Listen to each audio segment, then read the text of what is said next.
Hey guys, it's LJ here. Just popping on. I got a few new bits and pieces that I want to test. So I bought some D-Stuff from a lovely lady, and included in that was this heart mould. So I thought I'd try that out for a couple of reasons. First one, just to have a bit of a play, because I treated myself to a new box of mica powders. I'll link it down below for you. And I'm doing a commission piece where I'm doing some shamrocks in the, the green, gold and white of the Irish flag. And also in the maroon and white colours of the Galway jersey. So I've got my original one. So there's the gold, green and white. And then I'm going to test that against one of the new whites. I'm going to test the green against two of my new greens. I'm going to test that orange against this orange. And then I've got 1, 2, 3, 4, 5, 6, 7 new ones and 2 older ones to see if we can get the right maroon colour. So what I'm going to do, I'm just going to mix up a batch of 1-to-1 resin. And then I'm going to little by little mix it with some of these, pour it into the hearts. I've got a couple of extra moulds here. Got this heart mould, and then I've got this flower mould, and it is a little bit dirty, and I've washed it and I've taped it, and it's still got bits of glitter and dust in there. So my plan is just to pour any extra in there, and then hopefully when I demould it, that will pull out all of the gunk that's in there. And then I've got a couple of little moulds to the side as well that I can do if I have extra resin. So I'm going to go and get started. I'll come back in a minute with my respirator and gloves on, and then I'll start my voiceover. So enjoy, and I'll see you all at the end. Here's me and my snazzy respirator. Yeah, I do use a head torch when I'm mixing up my resin to try and catch all the bubbles and make sure that it's fully mixed. So I apologise for that flashing light at the beginning. It is really useful because obviously it's hands free, so I've got both hands able to mix my resin up. So I've given that a mix, and then I've got some of my smaller silicone cups. I love these. These are really cute. They hold about 15 mils of resin-ish, give or take. So I'm just dividing my resin up between them. I dug out every single one that I owned so that I could separate the resin, because the bigger quantities of resin you keep together, the quicker they will heat up and start the curing process. So with a situation like this, where I knew that I was going to take a while to get to them, it's better to split it all up straight away and have lots of little cups, rather than pour one out and have the rest in one cup, because it will set the curing process off quicker. So I've divided those up, and then I'm going to get out all of the micas that I showed you and mix them in, and then start creating our little hearts. So I am going through and scraping out every last little bit of resin. I do this. I'm not going to lie, resin is expensive, and so I try and get every single tiny drop out that I can, because it's expensive, there's no point in wasting it and leaving it sat in the cup. So I have divided them. I'm just going to give them a quick pop with my lighter, because when you pour from cup to cup you can get bubbles. They do normally rise themselves, but not always.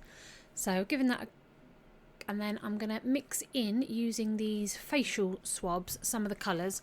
I'm jumping through this process because you don't need to see me put in a little bit of mica and mix up a mica for every single colour. So I'm jumping through this process. I've kind of trimmed out this video so that it sort of speeds up a little bit. So I'm just mixing each colour in, trying to keep track of which heart I'm pouring them into as well, with my packets and little bottles of mica. Can I please say, anyone that makes mica powders, put them in a bottle or a tub, because these bags are horrible. Anyway, so yes, I am filling up the heart, and then I've got a couple of little moulds to the side that I'm just testing. That white one there is actually the shamrock mould that I'm gonna use, so I thought it was nice to get it a bit of a test while we were doing this. So I've done the oranges, I'm now on the greens, then we've got the whites, and then we've got the reds and browns. Now I know that some of you probably looked at the colours that I pulled out and went, why is she doing brown? But actually what you find with a lot of micas is they do dry, they cure differently to the colour in the packet. So I thought for the maroon, because it is a reddy brown, it was just easier to do all the reds and browns and then see which one was closest. So that is what I have done. So there's the other green. I do love this green. This green is just, it's my new favourite colour, I think. I've got an orange and a purple in the old micas that I love, but that green in the new micas, love it. So, going to jump through a few more of these colours. This is where we're starting on all the reds. Again, trying to make sure that I've got the packets lined up with the hearts so that I know when I pop them out what colour they are going to be. I'm a little bit annoyed with myself that I did cut off half the heart mould while filming this, but I was so engrossed in getting all the colours that I wasn't paying attention to that bit. But yes, here we go. So going to finish this bit off, and I apologise, I do lose a little bit of footage at the end here, but it'll make sense, I hope.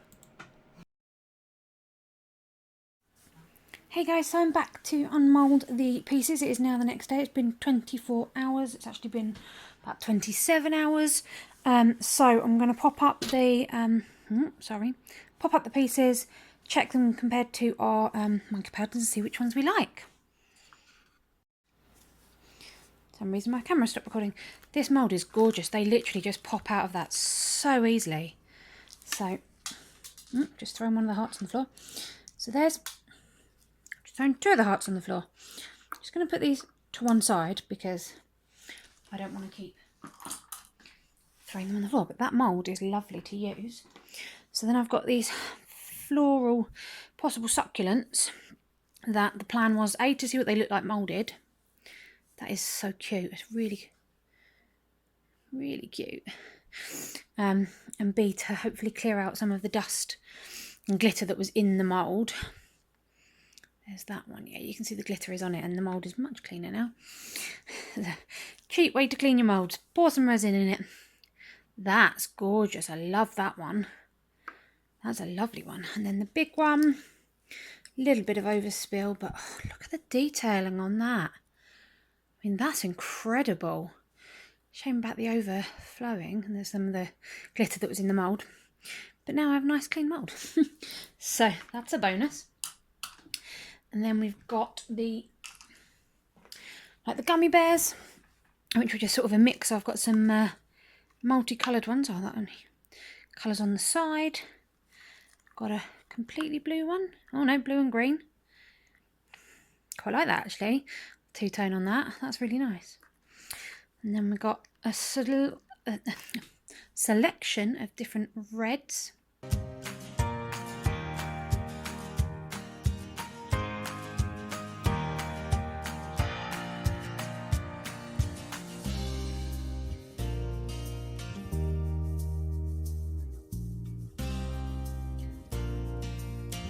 Okie dokie, so I have laid out all the colours which match where the hearts are in the mould. So we're going to take them out and we're going to see. So starting with our orange options, we've got the original orange mica and we've got the new orange mica. They are similar, but there is definitely a difference in colour. Then we'll do our greens. This mould is lovely, by the way. So we've got our original light green at the top. Then we've got this moss green. It's quite an interesting colour, actually. And then the green that I'm leaning towards personally is this emerald down here. Then you can see the whites are very, very different. So this pearl white does have gold mica tones in it. It's a very pretty white, but it does have the gold tones. Whereas this one definitely has the silver tones. So I personally think that one is the better one, but we will ask the boss, the font of all knowledge. So this is the wine red. That is very red. I've got the brown. So these were my 2 options from my original mica powders. And now we're moving over to all the new ones. So we'll start off with their brown. Now it is very different to that brown. Can you see that? If I bring them up. It's a very different brown. It's a very different brown. So that's quite interesting. Then we've got fuchsia. Every time I see the word fuchsia, it makes me think of Red Dwarf and Fuchsial, where Fiji. Any Red Dwarf fans will back me up. If you haven't watched Red Dwarf or you don't like it, then that will make no sense to you and you'll think I'm crazy. But if you watch Red Dwarf, yay! Cloister. So that is the wine. Then we've got coffee. Oh, that is a lovely dark colour. That's really rich. I like that a lot. Ruby. That's gorgeous. I love the it's got light and dark in it in itself. That's lovely. And then the last one, Lagerstromia. I don't know if that's how you pronounce that.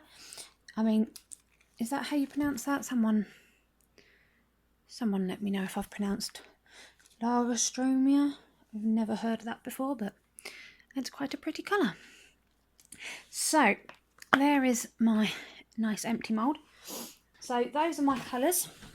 So for my commission piece I need the green, white and gold for the Irish flag, and then the maroon and white for the Galway jersey. So I'm going to get my Irish counterpart to confirm which is the best red. I personally am leaning towards one of these two, but I'm not sure. I will let you know when he has made that decision. So I'm thinking personally this orange, this green, this white and this one.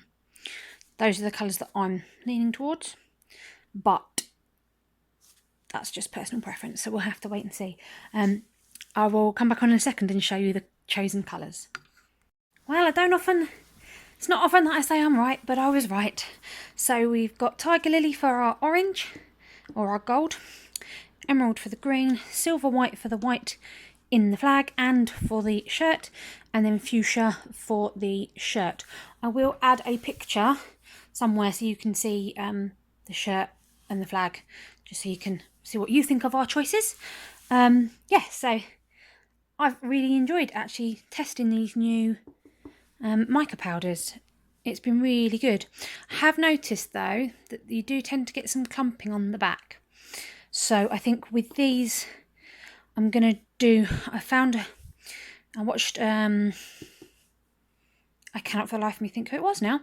I watched a tutorial the other day of someone who they mix their mica powders with a little bit of resin first before they mix it into the resin to help stop clumping and things. So I think with these powders I'm going to have to do that.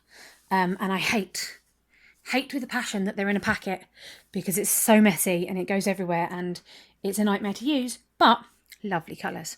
So yeah, thank you very much for spending time with me today. Please give this video a like and subscribe if you want to see more. I do a whole range of things. I'm doing a lot of resin at the moment because my hands are quite sore for papercraft, but I do have 3 albums planned. So once I get hopefully some update from the doctors and some changing my medication and the new one kicks in, then I'll be able to start doing my papercraft again, and I'll do some tutorials because I've showed previously the albums and I had quite a few people ask for tutorials, so I will be doing those. So yes, okie dokie, so we're going to do the next layer of our commission piece now that I have all the colours. So in the base of this large heart mould I have poured a clear layer. I've made it quite thick because I have been asked to include some of these, or one of these should I say, one of these large eye screws so that this piece can be attached Graveside and doesn't run the risk of being stolen. So we've got a nice thick clear layer. I've got all these shamrocks created. So we've got our image of this beautiful man, and then on the back we've got his name and dates. So these are going to go dead centre. And then for our shamrocks, we're going to do our gold, white, green, white and gold for the flag. We can do that twice. So we can do one on that side of the heart, one on this side of the heart. And then down the bottom, we've got these maroon and white ones. And these are the colour of the shirts of his GAA team, so Galway, which is the Gaelic football. Or is it curling? No, I think it's the Gaelic football team. I'll add a little image of their shirt to cover that. So today I'm just going to pour a thin layer just to secure these, because I don't want them to float. So we're going to do a secure layer, a thin layer just to secure them in. I'm probably only going to need, I don't know, not even 100 mils. Probably, my resin is a 2 to 1, so we need a 3-parter. So I could do 60 and do 20 and 40. I think that's what I might do. Get that in so they don't float everywhere, because that's what we don't want. We don't want them floating all over the place. So I'm going to take these out because we want them sort of the top ones together and the bottom ones together. So we'll get all this out. I'll pour a very thin layer and then we'll go from there. So I'm going to mix it up and I will be back. Okie dokie, so I have mixed up my very small amount of resin. Basically this is just a securing layer. It's basically like a glue, so that we stick down the photo and all the shamrocks and nothing floats away, and then we can do another layer over the top to secure everything in. So this isn't going to cover the shamrocks. It will cover the photo, because obviously the photo is flat, but it won't cover the shamrocks because they are actually quite 3D. So giving that a mix, excuse me, and we're going to pour it in. And what I have found is the best way to do things like this is to pour it in first and then add the things that you want in, because here I can smooth it round. I can make sure I've got a nice thin layer that is touching everywhere before I start. Now with photos and things like this that you are, a bit of dust in there or a bit of dirt, possibly a hair, knowing me. The thing that you need to start with photos and things is coming in at an angle. If you just put it straight down, you're going to trap lots and lots of air bubbles underneath it, which we don't want. So what you need to do is, once you've got it ready, as I have when I've eventually pulled out all these bits of dirt and dust, is I'm going to slide the photo in from the side at an angle so that one half is completely under, and then I'm going to just move it around with my fingers and with the tweezers to create kind of vacuum. And what that does is it basically sticks itself in the position you want it to the layer of resin below. And it means it's not going to get up and float around, because although the layer of resin, stick my teeth in, covers the photo and doesn't cover the shamrocks, the photo will float because of that. It does like to rise up to the top and sit on top, and then you can end up with it either wonky or at an angle, just all those things we don't want. So by pushing that down the way that I did at the start and creating that sort of vacuum, it tends to stick the photo in the right place. And then we're just going to go round and twiddle these shamrocks into place. If you saw my Facebook and Instagram on Wednesday, you would have seen a sneak peek of me doing this particular process. So the next step, while that is curing, is I went down to my very small die cut machine, found one of my alphabet dies, and got out my green sticky back vinyl. Now this stuff is absolutely brilliant for using in resin. You cut it out, it turns it into a sticker because it's sticky on one side and not on the other. I'm just going to cut it down so that it vaguely fits over the letters, because unfortunately we're in the process of tidying my craft room at the moment, so my big die cutting machine wasn't available, so I had to do it in stages through my little one. It wasn't a problem. So this stuff is brilliant. You just cut it out. I'm just dividing my die set in half there so that I don't like splitting them up because you lose letters. Well, I lose letters. So I've just split it in half there, so I've still got 2 chunks, but it'll fit through my little die cutting machine. So I'm just going to cut out the letters for the name William. And the lovely thing about these is once they come out of there, you just peel off the back and you can stick them on. So I'm just cutting out all my letters, making sure I've got them all, because, you know, with double letters that you get in William, now so I'm testing my knowledge, I need 2 I's and 2 L's. And then the M and the W look the same. So it all got very confusing at one point and I wasn't sure whether I had all the letters. But we got them all in the end. And it pops straight out of the die as well, which is really lovely, really easy to use. And then we're going to go upstairs. You're not going anywhere, you're watching this on your screen. I'm going to go upstairs and attach these letters to the now cured layer of resin. So there's the William, making sure I got it all so you could see. Then back at the piece, I'm just going to fit them on now that layer has cured to make sure I've got it centralised, or as central as possible. The nice thing with William is it does have an odd number of letters, which means you can start from the centre and work your way out, which is what I find the easiest way to do it. So I wanted to make sure that A, it fit above the shamrocks nicely, and B, that there was nice spacing in between each of them. And then what I did, I picked up each letter and using my tweezers I just peeled off the backing to it, which then left me with the sticky vinyl as a sticker. And then I've just stuck each letter on one by one, making sure that it is firmly pressed down, because I have done that before as well, where I've not firmly pressed it down, and then you pour your next layer of resin and the letters float, and that's even worse than a floating or wonky picture, is having, you know, half the name backwards or upside down or all over the place. So no, making sure they are firmly stuck down. They were fiddly to get in and out, but these tweezers, oh, love these tweezers. These were new. And I'm going to be honest, I bought them with not much hope, but because they were purple, and I'm quite easily pleased. But these are amazing. The day that they arrived, actually, they got a splinter, and we ended up having to take them out of their packet, and they were absolutely fantastic to get the splinter out of his finger. So, you know, they work for craft and for health and safety. Although now that they've been near resin, I wouldn't use them again for anything related to health and safety or food, because you don't want to mix resin with anything else. So that's all stuck on. I've mixed up another lot of resin, and I love this moment. If you just watch how clear that writing becomes underneath, it goes from being all stringy and cloudy to perfectly clear. I love it. Just thought I'd show you that last bit, because that's the turning point in the resin. It's my favourite part.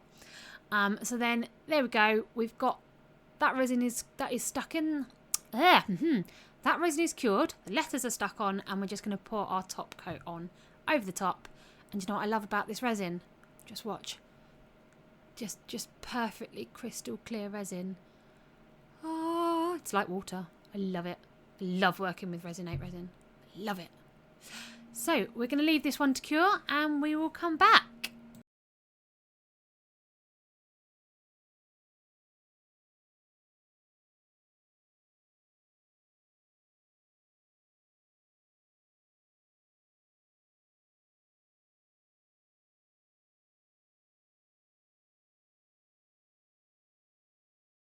Hey guys, we are back. We're going to demould this large commission piece now.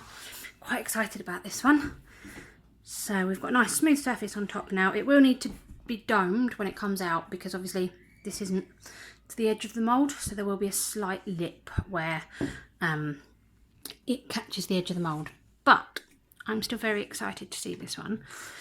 And it won't need to be sanded or anything. If there's any sharp bits, I will just trim those off. But it shouldn't need a great deal of work. Oh, we've got quite a few bubbles just around the edge of the picture, but other than that, that is absolutely gorgeous. And then we've got our backing piece. Oh, I love that. And then you can see this deep base layer underneath the shamrocks. That's where our screw's going to go in. Oh, there we go. I'm very pleased with that. Please don't forget to like, subscribe and give this a thumbs up. I'll catch you in the comments.